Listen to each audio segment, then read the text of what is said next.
and last year he performed solo too, and I saw him in Santa Barbara, and he was a little crankier and amazing. Like, yo, that dude, he's what, upper 70s now, and amazing that he's still performing. I look at a lot of these artists that um, are still doing it, and it blows me away. Like, we just played, and I know one of their members passed recently, but we just played a show last October with ZZ Top, and we had a driver that drove them, and he was like, they've been touring since 1969. Okay, so can you imagine performing and touring for that number of years? I can't even imagine that. It blows me away. Well, it's funny you mentioned ZZ Top. I just had a band in here from Youngstown. They're called the Vindies, and they just did a show with ZZ Top, and they're actually opening up for Pat Benatar. Oh, They're, cool. they're a really cool up and coming. The lead singer of this band, the Vindies, her name's Jackie Popovec. Oh, dope. Oh my gosh, if like she's unbelievable. I actually watched your interview where you were talking about Neil Young, and you said that somebody made the mistake of like calling out a song or something, and he's like asshole. Oh, yeah.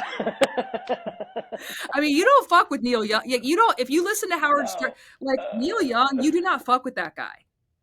No, man. He No, no, gives. no, no, no. When I say zero fucks, that guy does not. He does not care. Yo, speaking of amazing, so I'll say this. So, um, from I think for me, since like the year 2000 up until recently, I was like, there weren't any like new bands that I was really feeling, right? As far as rock goes.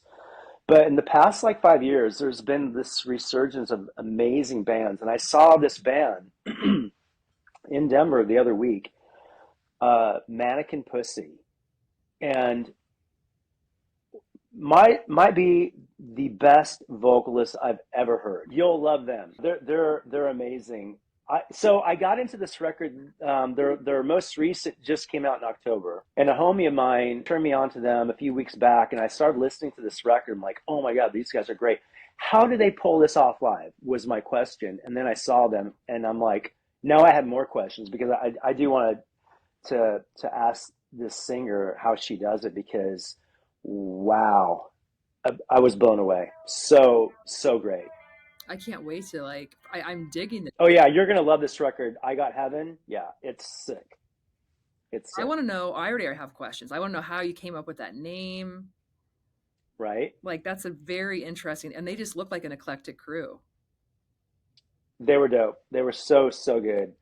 And it'll be yeah. I'm like I just there's so many great bands. There's a band. Let's see. Uh, Well, I worked with this band. They're called Teenage Wrist. We had my nephew kind of like got wind of them. They we had them out with 311, and then I worked on a song with them. And my nephew and I worked on a song with them. But so you got those guys. The one band I think that kind of like spearheaded this new resurgence is a band called Turnstile. They're out of Baltimore. They're amazing. I've seen them now a few times. A band called High Viz, a band called MS Paint. They're from Mississippi. Military Gun. They're from LA. There's so many amazing new bands I'm so excited about because, like I said, for a long time I was like, man, where's rock gone? It's just kind of disappeared, but it's coming back big time. Essa, you live in California? Yeah, yep. I live in. I'm not gonna say where. No, no, no. Hey, Essa, what's your address? There you go. Right. Yeah, I live in SoCal, kind of more up the coast a little bit. But yeah, I love it. It's we acclimated pretty quickly to California coming from Nebraska.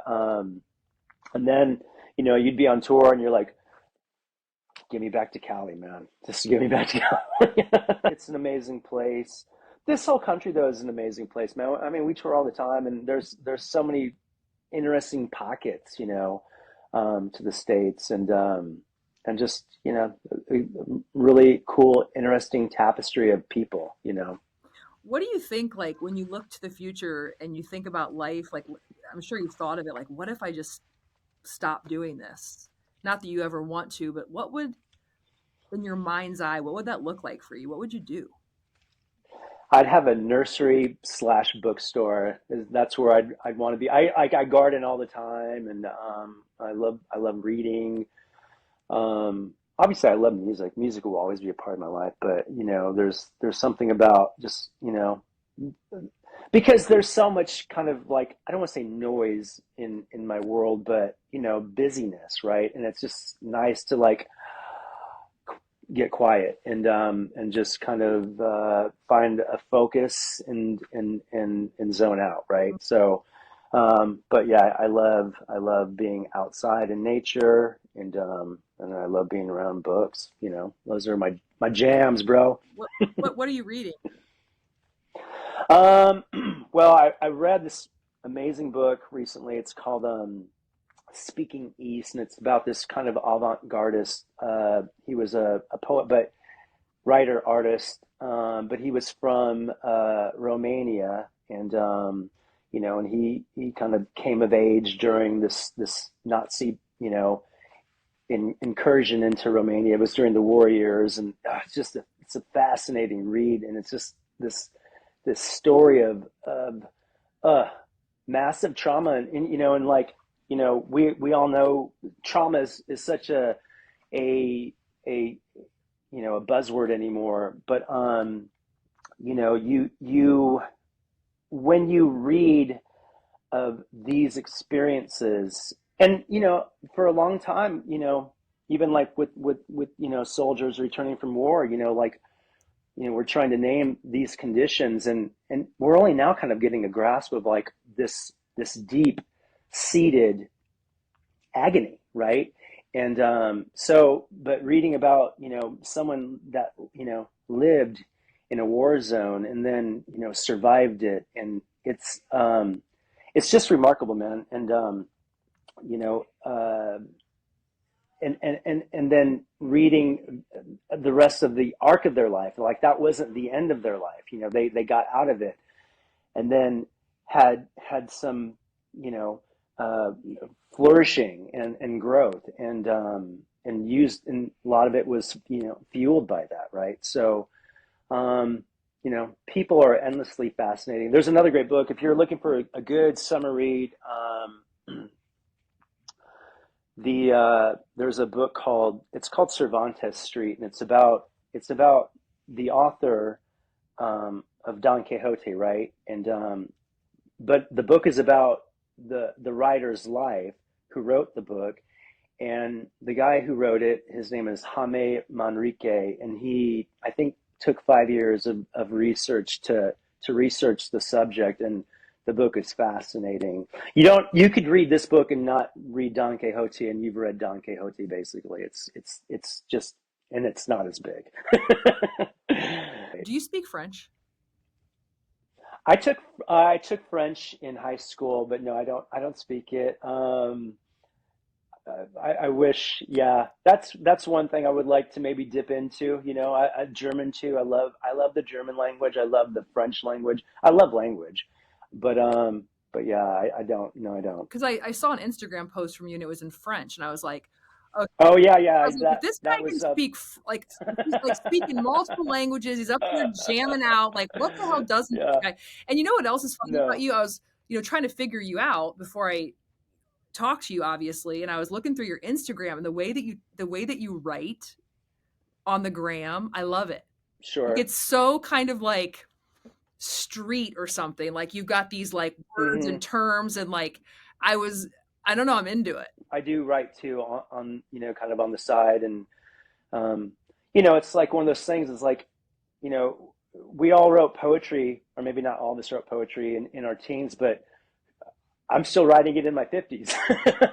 You know what I mean? So, like, I love language. I love words, and it's just it's endless. It's endless, And again, like I think, but reading though also just kind of like inspires that, right? You get inspired by what you read, and musically by what you hear, and etc. You know, it's all just like this continuum, right? Tell me that you're just, writing Jennifer little haikus on the nightstand. That's what I really Yeah, that's what I want to I've know that you're, writing her like, "Shall I compare thee to a summer's day?" I wrote her a song. I've written her, you know, a few songs over the years, and another one recently. And yeah, it's like I said, but you know, those those relationships will inspire, you know, art, right? And you know, and because art is just like it's just focused life, right? We that's why we love, or I, you know, speak for myself, I love paintings. You know, they're it's just it's a focus, right? Music too. It's like we hear melodies, and then songs kind of like structure them, and then we, you know, yes, thank you. I want to show you. You said you love paintings. I'm going to show you my most recent painting that I bought. You want to see it? Sure. Rad. Isn't that cool? That's sick. Love it. This and then Oh wow. Yeah, very good. Ah, yeah. beautiful. Thank you. It was. I try to rotate local artists in here like every quarter, to support, the. Oh, that's great. I'm going to show you. Yeah. Hold on. Do you have time? It'll take 2 seconds. Yeah. But they're like, Oh, they're, that's sick. see, I love that. and how You love that, man. look at that. I love juxtaposed art like that. It's You so know, good. taking these objects, yeah, and then tweaking them. Yep. That's great. I try to keep a good flow of like. Yeah, you got a great eye. I love that. Thank you. I love all your art. Thanks, SA. Well, I think we're Yeah, besties man. now. Boom. I mean, It's done. Cinched. what do you think? I mean, besties. You know, right? Well, look. Yo, Casey. That's right. Well, thank you so Right. much. I appreciate you. Yeah. And you know what? I'll see you at Red Rocks. Be on the Yeah, lookout. man. Be on the lookout for the tall blonde losing her mind in the middle, Boom. right? There's Hexet. Yeah, and I'm gonna be listening. Right? I'm gonna hold on. Yeah. Hold on. Hey, I'm gonna put this. yo, take a seat, Hex. Listen, yeah, like Nick, Nick, go take care of your bees. Go take care of your bees. Yeah. Send it to Hey, the water break. I'm gonna get up there and I'm gonna like take it down. Yeah, we got this handled, bro. And you know I have your email address now, so this is gonna be Yeah. the set. Thank you, SA. You guys are amazing, and Yeah. clearly, I mean, you're an incredible human, and I can totally see why you guys have been so successful for so long. It's just really, really great. You're my absolute. I don't have a 311 tattoo though. Hey, don't go there. It's okay. I won't, but I will. I want you to know I love you guys enough to have one. Yeah. There you go. Okay, don't do tattoos. That's all I need. That's all I need to hear. That's right. All right. Tell Jennifer I said hi. You got it. I will do that. All right. Thank you so much. It was a lot of fun. Hey. We'll do this again. Yes, thank you. Bye. All right. Have a great day. You too.